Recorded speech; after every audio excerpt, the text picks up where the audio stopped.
We also see that we can lose intuition because stress, trauma can put us in that chronic survival mode. And when the nervous system is focused on safety or performance, keeping everything under control, buttoned up, those subtle signals from intuition get drowned out. And then again, alcohol is the regulator and translator. So, because alcohol has been numbing discomfort, quieting emotions, that can become a stand in for internal guidance. Welcome to the Sober Edge podcast, inspiration for alcohol-free living. I'm your host, Teri Patterson, functional nutritionist and This Naked Mind senior coach. The Sober Edge is a place to explore the infinite possibilities on the other side of drinking. In a culture soaked in booze, discover the wonder and joy of taking a different path. Meet real people living lives of purpose and passion. Learn the truth behind the alcohol myths and get ready to be motivated, inspired, and astounded by what is possible with the Sober Edge. Well, hey everyone, it's Teri back with another edition of the Sober Edge podcast, and I'm delighted to be here with you today for a solo episode. Yes, I've had lots of amazing guests recently, and it really felt like it was time to throw in a solo episode here. So, one of the things I wanted to bring together is when I did my nervous system regulation course, it got me thinking again about how I can help you in the same way that I was supported to connect the dots when it comes to intuition. So, if you're anything like me, when I stopped drinking alcohol, I realized that the way alcohol had impacted my connection to my body, my connection to noticing and responding to cues from the environment, from my body, were dialed down or dulled. And so, kind of like our dopamine, that heightened response, then dopamine crashes and we feel a lot of flatness. I felt flat when it came to listening and hearing and tuning in to my intuition. So I wanted to bring this forward today. And I want to share 4 ways that we can start to call out our intuition or call it forward. And some of this happens naturally when alcohol is out of the way because we're no longer turning off our body cues, we're no longer numbing, we have more opportunity. But you may need a little more practice or a little more neuroeducation around how to do this. So let's start here. First, I want to define intuition, at least one definition. So, intuition is the brain and body integrating information faster than conscious thought. So I think the important piece here is that spark of intuition is the brain and the body. So it's a biological process. Your body knows before your thinking mind catches up. So intuition is really this experience of neuroception and pattern memory plus body signals. So, what do I mean by neuroception, pattern memory, and body signals? So, neuroception is a process that was coined by or named by Dr. Stephen Porges to help us understand that when the brain is scanning for safety and it's outside of that conscious awareness, and then we have a memory that connects us to a felt experience, that body signal. So maybe what we, below conscious thought, we might actually sense that that person looks a little shifty. I'm not sure they look trustworthy. There's something about their tone of voice, the way they're looking away. And so we may not even be aware that we're scanning for that. Then we're also perhaps unaware that based on that scan, our body starts to feel a little tingly or sweaty, or our heart starts to beat a little faster. And maybe we're starting to feel that need to runaway, that flight experience. So all of that is the felt output. Intuition is the felt output of that scan. So neuroception, pattern memory, body signals. And what's also important to know is that when we are first breaking up with alcohol and we're getting more and more time alcohol free, it can feel like our understanding or connection to intuition has disappeared or isn't available anymore. And so the cool thing is that our intuition isn't gone. It's either getting louder, getting clearer, or recalibrating between clarity and noise. And so it's starting to integrate again into our awareness. That's a really important part of this. And then it's also starting to raise the volume. So it's getting our attention more easily by getting louder. So this could be that the bodily sensations feel louder, or we're more aware of the nervous system dysregulation. So intuition is not gone, right? Which is super important. So one of the things that I love is to help us all connect the dots around neuroeducation, like what's actually happening and what can I be aware of. So the brain is very involved in intuition. So we have the insula, which helps us with body awareness, gut signals, for example. We have our anterior cingulate cortex, the ACC, which looks for error detection.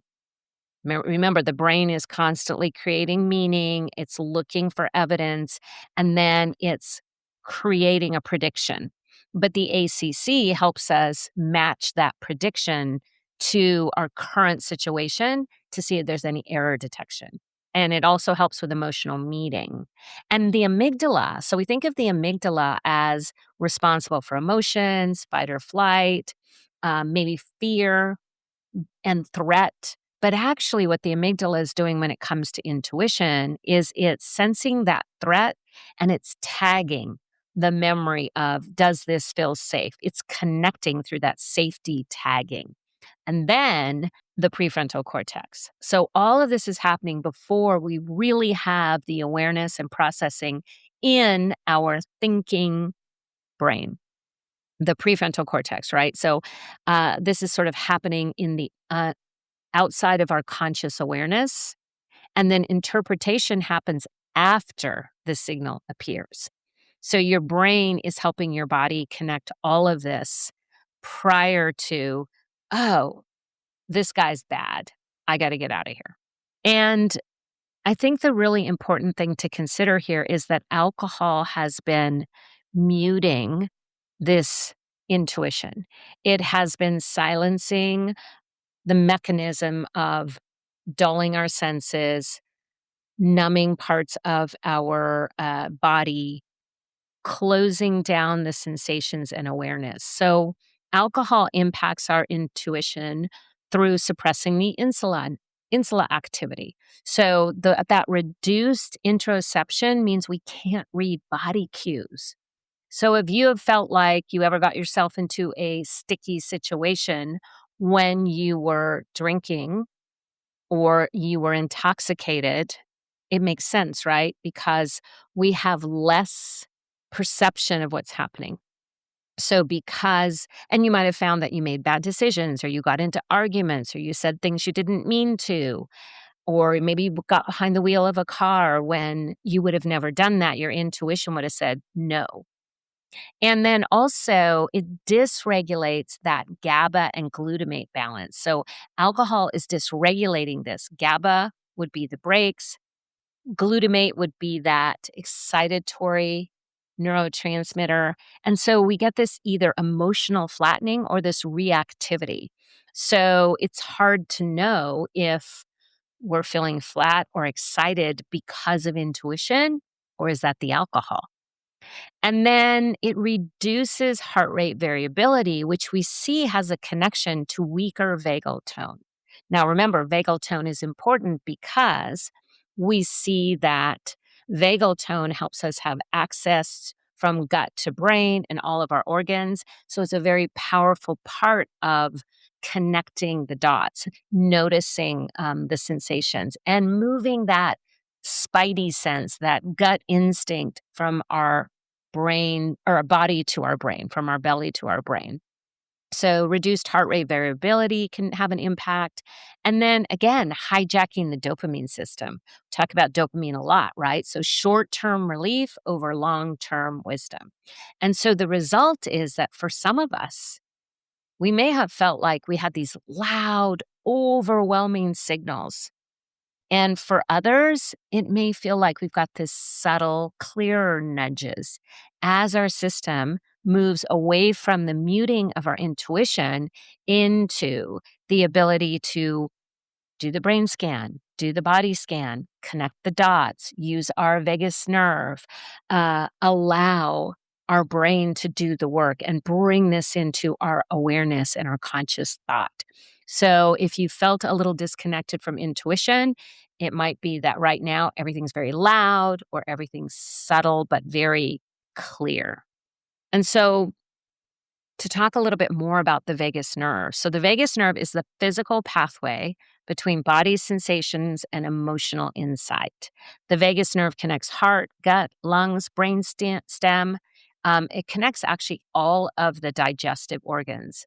And then higher vagal tone means we have more access to emotional regulation, interoceptive awareness, and access to that calm knowing, that calm intuition. So, alcohol effect, chronic alcohol use reduced our vagal tone. Early in our alcohol free journey, the vagus nerve is relearning that safety. And we may have seen this through not sure we can trust ourselves, start to feel a little more empowered, or like we have a knowing. And this is going to maybe waffle back and forth in our early days of alcohol freedom because we're still developing more vagal tone, more intuition, more insight, and really feeling more trust over listening to these signals. So, intuition improves as your nervous system learns it's safe to feel again. So, if we connect this to the nervous system, it's important to remember that sometimes we used alcohol so that we didn't have to feel.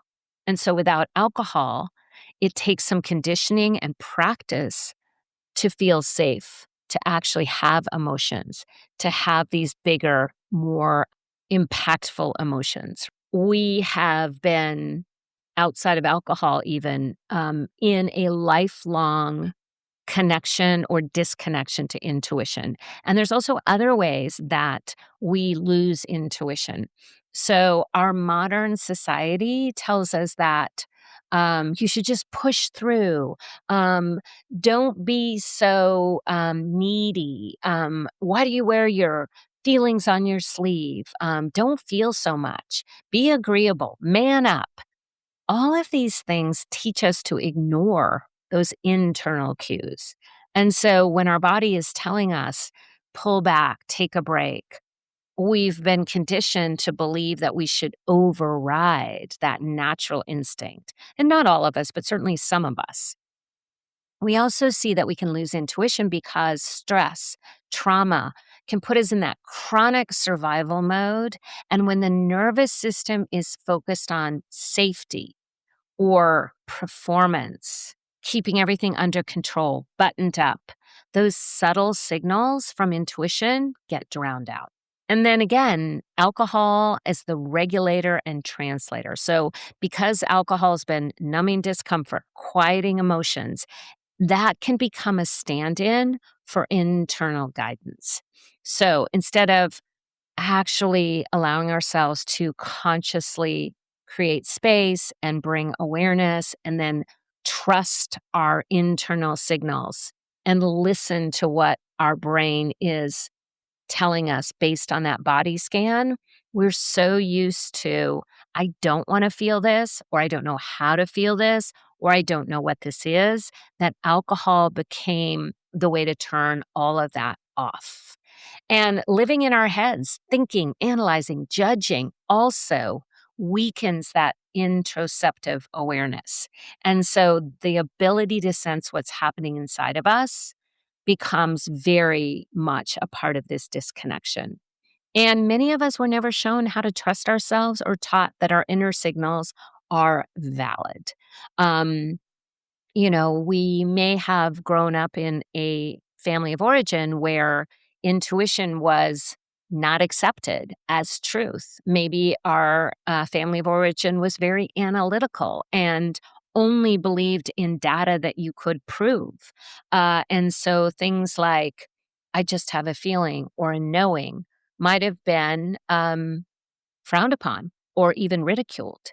And so, those are some of the ways that we really can lose intuition, even outside of alcohol. And so, when alcohol is out of the picture and we're starting to experience all of these emotions, sensations, and get more connected with our mind and body, we may still have some work to do to override these messages or these old patterns. So, something to be aware of, right? What really happens when it comes to intuition is the first thing I mentioned that I was going to share these four things. So, the first is rebuilding trust in yourself.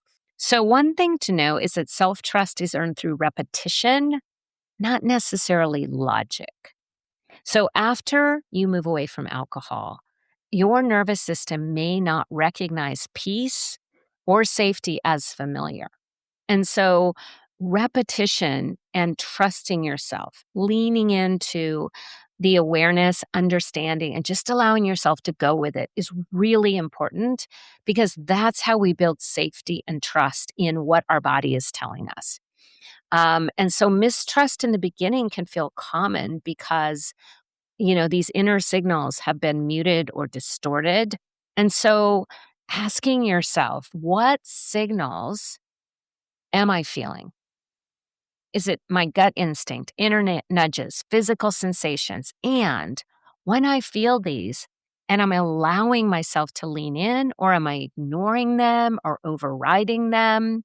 And so, this rebuilding trust in yourself and checking in with what's happening when I do start to feel something. This neuroception, this body scan is helping me learn something. Am I practicing trust? Does this feel safe? And so, if you are ignoring gut instincts, inner nudges, physical sensations, notice that and practice allowing yourself to at least start by maybe journaling about awareness. The second place is to really talk about intuition versus trauma response. So sometimes trauma responses like hypervigilance or shutdown, freeze, collapse, that can feel like, oh, I had an intuitive feeling that I needed to back away or close down or not share or not say the thing. And so here's what to know is that because trauma responses can sometimes mask as intuition, use this perhaps as sort of a guidance. So, intuition is calm and clear, whereas trauma can often feel urgent or fear based. So, that knowing, that quiet inner knowing, can be your clue that this is intuition versus that trauma response, that fight or flight. Intuition is not fight or flight. Now, your intuition may tell you to flee, but it's different. And so, trauma is often tied to past pattern projection. Intuition arises in the now. So, that's another way to check in.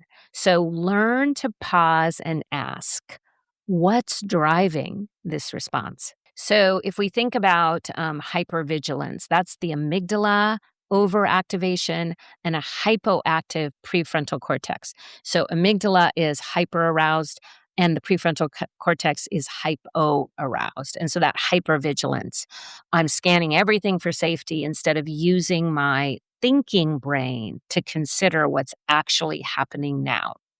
And intuition is the integration of emotion, memory, and sensory. And that's why it's in the now. And so most of us don't experience this as either or. it's something we have to learn to distinguish over time.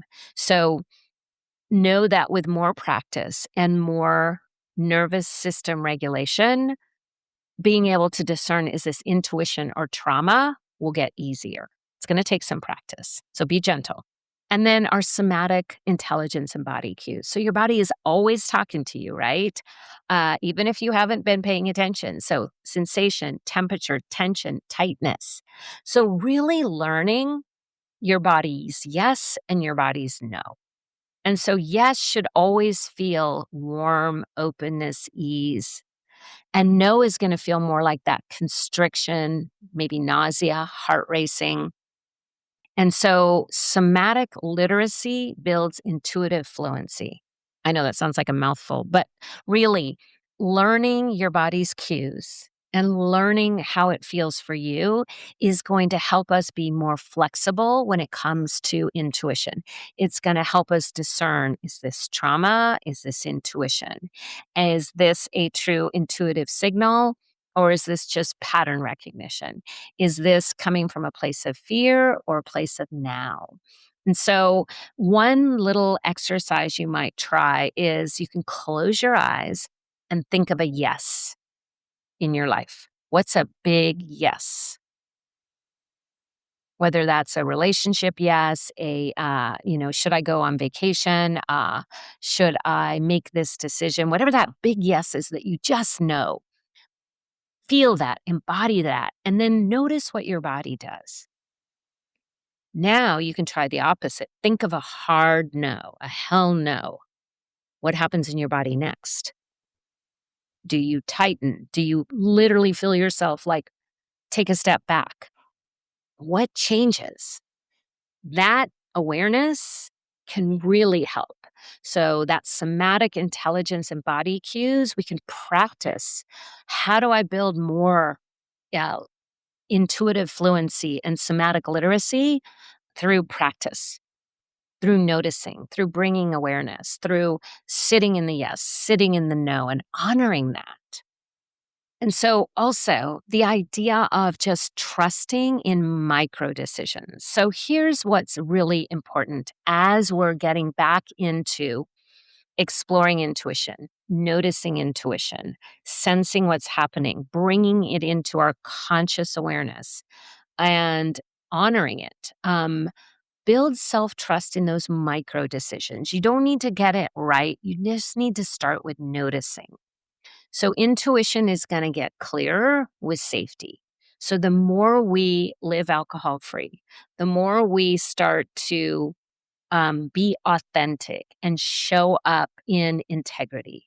The more practice we have with calming our nervous system, the more we journal and focus on ruminating thoughts and letting them go. All of this is going to help our intuition get clearer because our nervous system feels safe.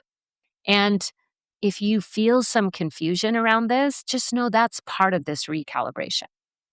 Stillness can be your best friend. Getting really still can create access. And in our culture, stillness can feel hard.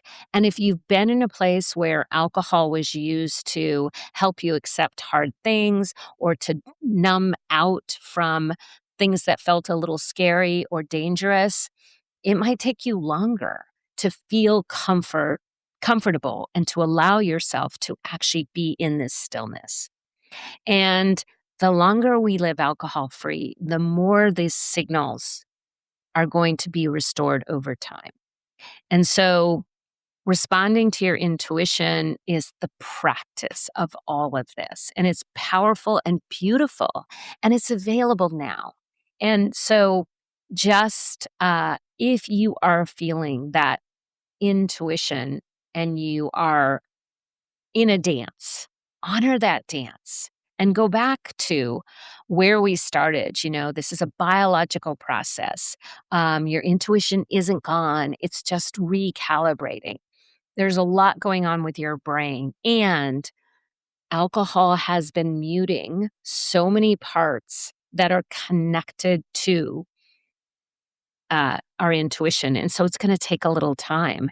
And so, again, the best way to do it is these four things: rebuilding trust in yourself,